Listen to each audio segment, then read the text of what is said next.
you're here. I don't mean to sound alarmist, but they will kill you. Just thought you should know.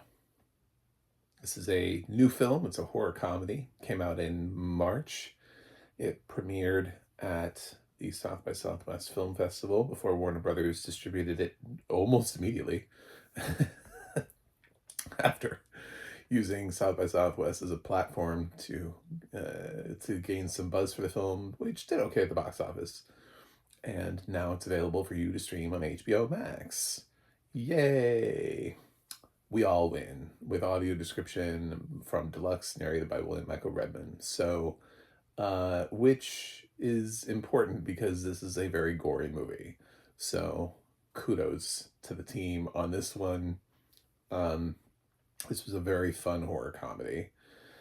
I don't know that it's my favorite horror comedy of all time, but it certainly sets the tone pretty early on as to the fact that this is just a ride that you're taking. Just hop on that train and just let it ride. Zazie Beetz plays a character. I forget what her original name is at the beginning. And it's not her real name. So, she signs up to work at this place where they have obsessive security protocols. Like they lock the door, and she is approved. Patricia Arquette is like in charge of the building, and there are a whole bunch of other maids. And she explains that the staff all lives on like the first floor, and then everybody else lives on the top floors. And they bring her to her room. She meets some of the residents. We've also got Heather Graham is in here, and Tom Felton. And when things, basically as soon as she checks in, things start appearing off, almost instantaneously. There is not really a whole lot of pretending. It's not like Get Out where it like slowly escalates. She pretty much gets checked into her new room, which is supposed to be where she's going to live, and people immediately start doing creepy shit and trying to break into her apartment. And the twist slash surprise would be the fact that she lied about who she was, which is why I was saying her name. I don't know what it is.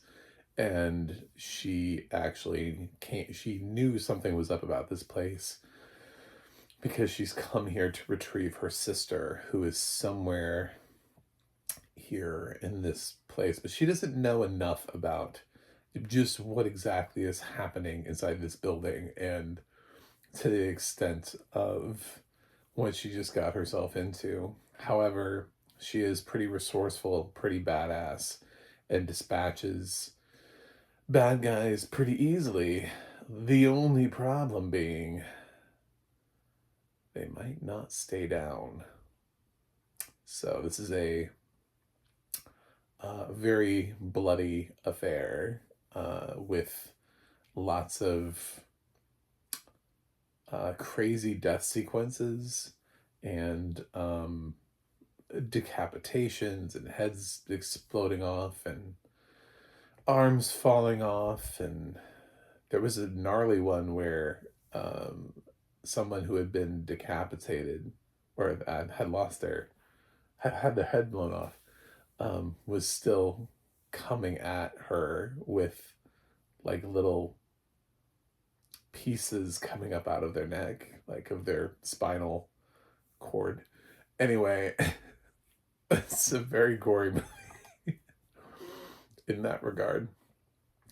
But it has a sort of weird angle to it where she uncovers that the reason why she keeps having to fight the same people over and over is because, well, of course, this building serves as a temple for Satan.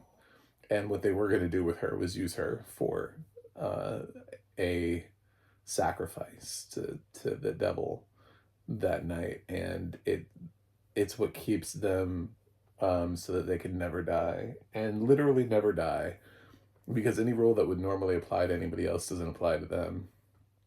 Um, Decapitate, they just pick up the head, put it back on, and it seals itself.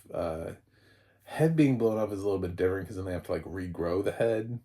But most of the time they just reattach the body parts, and the body parts just slide back on. Um, so the head regrowing is somewhat humorous. But uh, I I mention it because it creates a very limited block of people that she fights. Um, Yet there are more people in this building. So there are a whole bunch more maids. She has an interaction with a kid that was hilarious. I was like, points to the director for having the balls to go there. But it feels like a low amount of people for a 9-story building. It really does. Like, I kind of thought there'd be more people. And I think that was kind of, if I'm thinking what's my biggest disappointment, it's like, why make this building that big if you're gonna keep it relatively the same size cast as Ready or Not? I mean, Ready or Not existed within the confines of just a mansion, right? And they managed to bring in, I think, more people through like extended family plus maids and butlers and all that kind of stuff for Samara Weaving to have to work through than this film does. Doesn't. This film basically has her being chased by 5 or 6 people and interacting with maybe like a handful more, like 4 or 5. And it's a very low amount of people for this big of a building. And I just have a little bit of a hard time with that. Even not to get too deep into the spoilers, but towards the end of the film, when sort of like it should be everyone presenting, right? Everyone is there to be at this thing where you finally get to see what the manifestation of Satan is in this movie. And it's like, is this it? It's just this little small little grouping of people are the only ones that are involved in this. So I kept expecting like more people to show up or more people be affected by it. Um, it's sort of like we I can't help but be deflated because I've seen it feels on scale to a film that's smaller than this. And other directors have pulled off the large scale, even people who are not who we don't really know, right? I did give it a rotten. I thought some of the episodes were messy. I didn't the structure. So when I say I don't love pointing to something very bad is going to happen, it's not my cup of tea to but in that film, in that show's climax, they managed to rope in a whole bunch of people that we haven't really met who were just kind of there. And this film doesn't really do that. It just kind of is like, hey, remember that handful of people you've been seeing all film? Well, apparently they're the only people that live in this 9-story building. It's the only people that are going to be affected by this. And it's so weird. It's just like, I get that you're low budget and low scale, but you can do a lot with quick cuts to show that there are other people who exist, and it can still be fine. It can still be fun. Anyway, I'm a little deflated on it. It's yeah, I liked it. It's fine. It's fun. It's funny. It's a horror comedy. But I also look at what it could have been, where it could have gone, things it should have done, should have been, actors, characters that could have pulled that and pushed that. Um, and it's not really trying to do much. It's trying to just be a bloody good time at the movies, which, okay, but at the same time, I do think about like, why are we this limited? This was a studio film. This wasn't a film that was made with like uh $750,000 that was picked up by Focus Features and went on to make over 100 million at the box office. No, this was a better funded movie with stars in it, and I don't know why the cast feels smaller than a film where they're wandering around a house.